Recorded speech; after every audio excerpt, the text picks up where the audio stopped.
Lahore central jail में 23 मार्च 1931 की शुरुआत किसी और दिन की तरह ही हुई थी। फर्क सिर्फ इतना था कि रात आई जबरदस्त आंधी सुबह होते होते सुहानी ब्यार में बदल गई थी।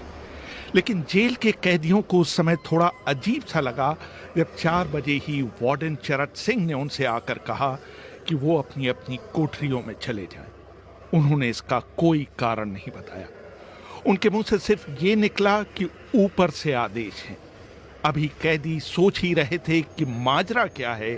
जेल का नाई बरकत हर कमरे के सामने से फुसफुसाते हुए गुजरा कि आज रात भगत सिंह, राजगुरु और सुखदेव को फांसी दी जाने वाली है।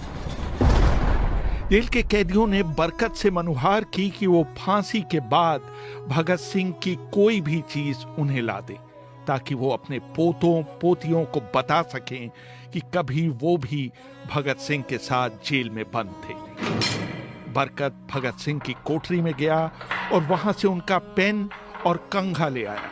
सारे कैदियों में उस पर अधिकार जताने की होड़ सी लग गई। आखिर में इसके लिए ड्रॉ निकाला गया। अब सब कैदी चुप हो चले थे। उनकी निगाहें उनकी कोठरी के सामने होकर जाने वाले रास्ते पर लगी हुई थी। भगत सिंह और उनके साथी फांसी पर लटकाए जाने के लिए उसी रास्ते से गुजरने वाले थे। एक बार पहले जब भगत सिंह उसी रास्ते से ले जाए जा रहे थे तो पंजाब कांग्रेस के नेता भीमसेन सच्चर ने ऊंची आवाज कर उनसे पूछा था, आप और आपके साथियों ने लाहौर षड्यंत्र केस में अपना बचाव क्यों नहीं किया? भगत सिंह का जवाब था, इनकलाबियों को मरना ही होता है, क्योंकि उनके मरने से ही उनका अभियान मजबूत होता है, अदालत में अपील से नहीं।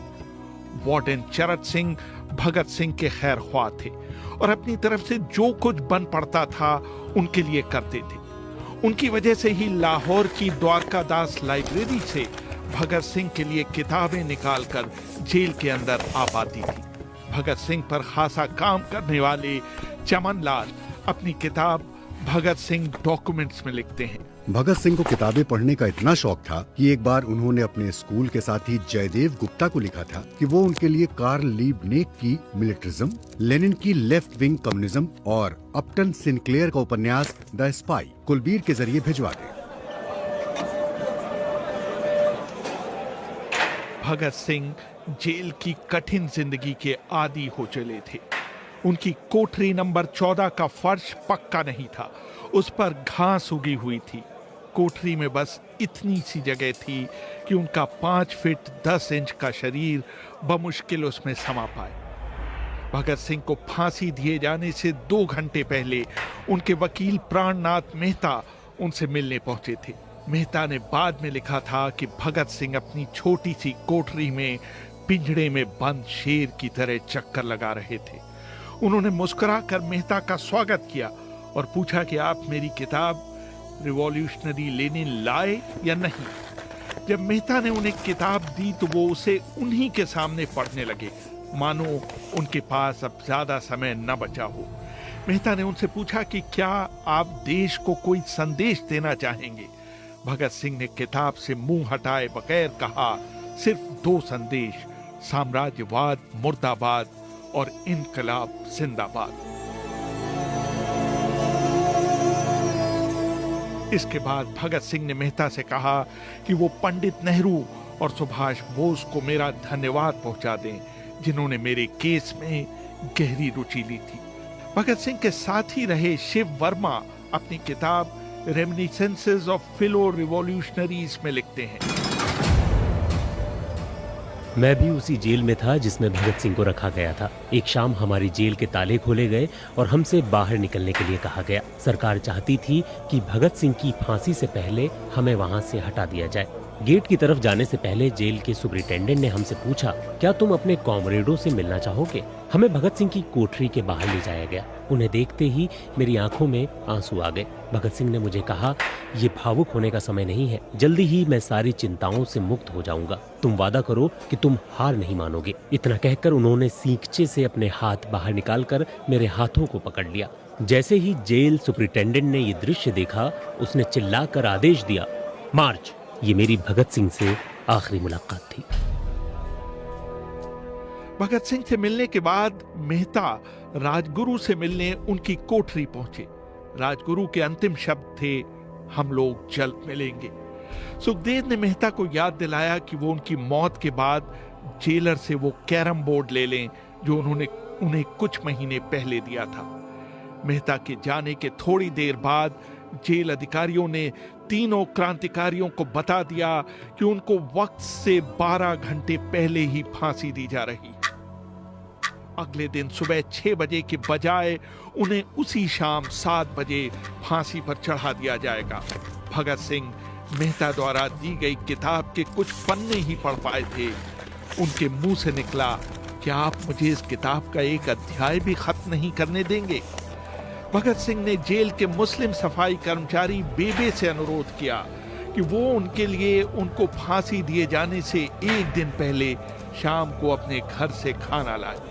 लेकिन बेबे भगत सिंह की ये इच्छा पूरी नहीं कर सके, क्योंकि भगत सिंह को 12 घंटे पहले फांसी देने का फैसला ले लिया गया और बेबे को जेल के गेट के अंदर घुसने ही नहीं दिया गया। थोड़ी देर बाद तीनों क्रांतिकारियों को फांसी की तैयारी के लिए उनकी कोठरियों से बाहर निकाला गया। भगत सिंह, राजगुरु और सुखदेव ने अपने हाथ आपस में जोड़े और अपना प्रिय आजादी गीत गाने लगे। कभी वो दिन भी आएगा कि जब आजाद हम होंगे, ये अपनी ही जमीन होगी, ये अपना आसमां होगा। फिर इन तीनों का एक एक करके वजन लिया गया। सबके वजन पहले से बढ़ गए थे। इन सब से कहा गया कि अपना आखिरी स्नान करें। फिर उनको काले कपड़े पहनाए गए, लेकिन उनके चेहरे खुले रहने दिए गए। चरत सिंह ने भगत सिंह के कान में फुसफुसाकर कहा कि वाहेगुरु को याद करो।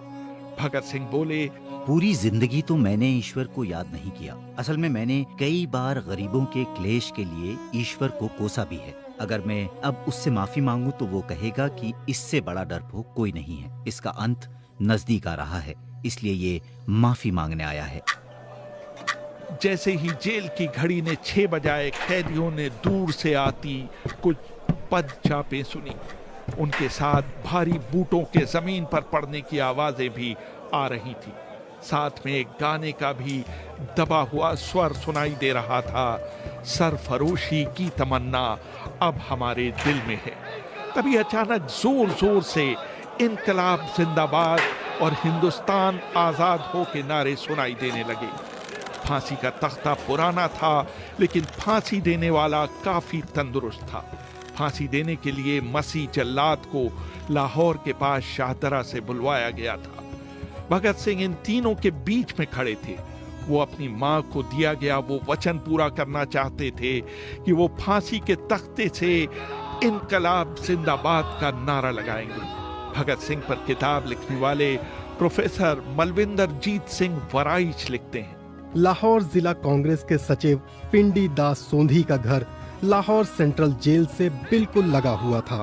भगत सिंह ने इतनी जोर से इनकलाब जिंदाबाद का नारा लगाया कि उसकी आवाज सोंधी के घर तक सुनाई दी। उनकी आवाज सुनते ही जेल के दूसरे कैदी भी नारे लगाने लगे थे।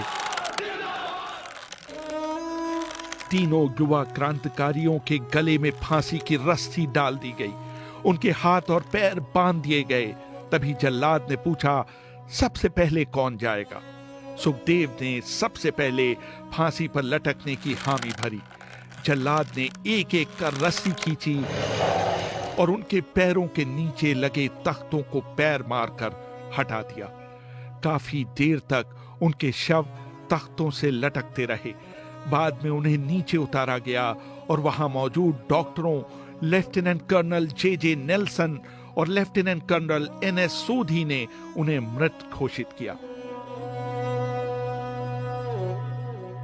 कुलदीप नैयर अपनी किताब विदाउट फियर में लिखते हैं, एक जेल अधिकारी पर फांसी का इतना असर हुआ कि जब उससे कहा गया कि वो मृतकों की पहचान करे तो उसने ऐसा करने से इनकार कर दिया। उसे उसी जगह पर निलंबित कर दिया गया। बाद में एक जूनियर अफसर ने ये काम अंजाम दिया। पहले योजना थी कि इन सब का अंतिम संस्कार जेल के अंदर ही किया जाएगा, लेकिन फिर ये विचार त्यागना पड़ा क्योंकि अधिकारियों को आभास हुआ कि जेल से धुआं उठते देख बाहर खड़ी भीड़ जेल पर हमला कर सकती है। इसलिए जेल की पिछली दीवार तोड़ी गई। उसी रास्ते से एक ट्रक जेल के अंदर लाया गया और उस पर बहुत अपमानजनक तरीके से उन शवों को एक सामान की तरह फेंक दिया गया। पहले तय हुआ था कि उनका अंतिम संस्कार रावी के तट पर किया जाएगा, लेकिन रावी में पानी बहुत ही कम था, इसलिए सतलज के किनारे शवों को जलाने का फैसला लिया गया। उनके पार्थिव शरीर को फिरोजपुर के पास सतलज के किनारे लाया गया। तब तक रात के 10 बज चुके थे। इस बीच उप पुलिस अधीक्षक कसूर सुदर्शन सिंह कसूर गांव से एक पुजारी जगदीश अचरज को बुला लाए। अभी उनके शवों में आग लगाई ही गई थी कि लोगों को इसके बारे में पता चल गया। जैसे ही ब्रिटिश सैनिकों ने लोगों को अपनी तरफ आते देखा, वो शवों को वहीं छोड़कर अपने वाहनों की तरफ भागे। सारी रात गांव के लोगों ने उन अधजले शवों के चारों ओर पहरा दिया।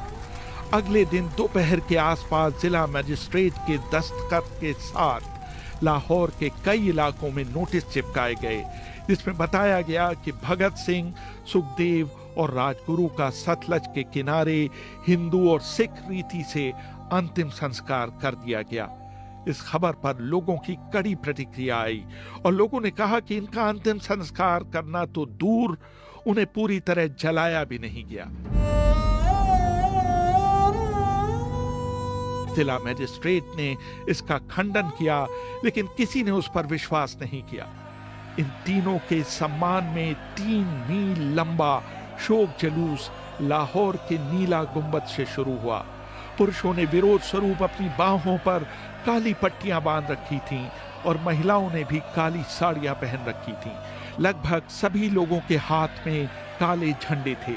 लाहौर के मॉल से गुजरता हुआ जुलूस अनारकली बाजार के बीचों बीच जा रुका।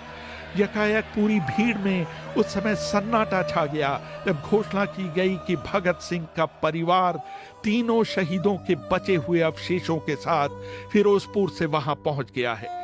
जैसे ही 3 फूलों से ढके ताबूतों में उनके शव वहां पहुंचे, भीड़ भावुक हो गई। लोग अपने आंसू नहीं रोक पाए।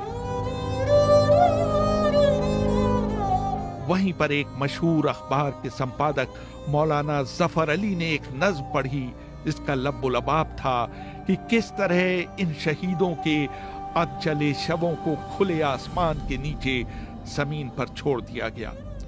उधर भगत सिंह की फांसी के बाद वार्डन चरत सिंह सुस्त कदमों से अपने कमरे में पहुंचे और फूट फूट कर रोने लगे।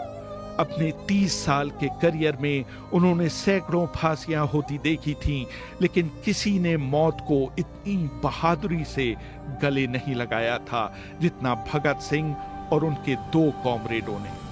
कम से कम उस समय किसी को इस बात का अंदाजा नहीं था कि 16 साल बाद उनकी शहादत भारत में ब्रिटिश साम्राज्य के अंत का एक कारण साबित होगी और भारत की जमीन से सभी ब्रिटिश सैनिक हमेशा के लिए चले जाएंगे।